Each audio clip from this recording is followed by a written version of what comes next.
अस्सलामुअलैकुम। Today's with Fatima में खुश आमदीद। इस चैनल पर रोज़ाना का, हफ्ते का और महीने का जायचा अपलोड किया जाता है।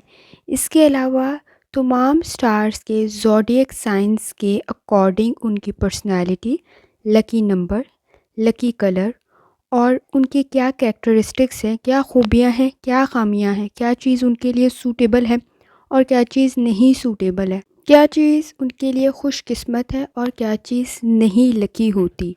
और प्लैनेट्स की ट्रांजिट जैसे सन, मून, मरकरी, वीनस, इनके ट्रांजिट से रिलेटेड भी वीडियोस अपलोड की जाती हैं। आप उससे भी गाइडेंस ले सकते हैं। तो चलते हैं, ये हफ़्ता कैसा रहेगा 18 नवंबर से 24 नवंबर तक जानने के लिए चैनल को लाइक, शेयर और सब्सक्राइब करें और कमेंट्स में ज़रूर बताएं कि आपका दिन कैसा गुजर रहा है। वीडियो की टाइमली नोटिफिकेशन के लिए बेल आइकन ज़रूर प्रेस करें। अगर आपने ऑलरेडी सब्सक्राइब और बेल आइकन प्रेस कर दिया हुआ है तो बहुत शुक्रिया। जैसे कि आपको मालूम है और इस चैनल की प्लेलिस्ट में भी आपको मिल जाएगा कि वीनस ट्रांजिट हुआ है सेजिटेरियस के अंदर 7 नवंबर 2024 को। सैटर्न डायरेक्ट हुआ है 15 नवंबर 2024 को एक्वेरियस में। और सन की ट्रांजिट हुई है स्कॉर्पियो में 16 नवंबर 2024 को। 15 नवंबर से 15 दिसंबर तक की वीडियो भी अपलोड कर दी गई है, आप उसे भी चेक कर सकते हैं। इसके अलावा डेली, वीकली और मंथली हॉरोस्कोप भी अपलोड किया जाता है, आप उससे भी गाइडेंस ले सकते हैं। इस वीक में मून की भी फुल एनर्जी है, सन की भी फुल एनर्जी है और सैटर्न भी फुल डायरेक्ट है इस वक्त में। वीनस, जैसे कि वीडियो में भी बताया गया है कि ब्यूटी, लव, रिलेशनशिप को मज़ीद स्ट्रॉन्ग कर देता है अगर ये आपके डायरेक्ट कंडीशन के अंदर, बिल्कुल सूटेबल सिचुएशन के अंदर मौजूद है तो फिर। और सैटर्न जो है ये आपके कामों को मज़ीद बेहतर बना देगा। तो लास्ट टाइम भी आपको बताया था कि जैसी करनी वैसी भरने वाली कंडीशन मौजूद है और ये एक्वेरियस में डायरेक्ट हुआ है।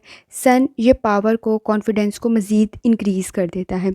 मून अगर आपके स्टार में बिल्कुल सही कंडीशन में मौजूद है तो इमोशंस को मज़ीद सूटेबल बना देता है, आपके डिसीजन सही बन जाते हैं।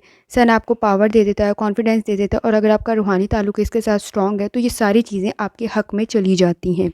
अब नेक्स्ट 26 नवंबर को मरकरी का रेट्रोग्रेड होगा स्कॉर्पियो के अंदर। ये भी मज़ीद सिचुएशन को चेंज कर देगा, कम्युनिकेशन को, आपकी काबिलियत को, आपकी इंटेलिजेंस को और आपके नज़दीक आपकी लर्निंग को, स्किल्स को।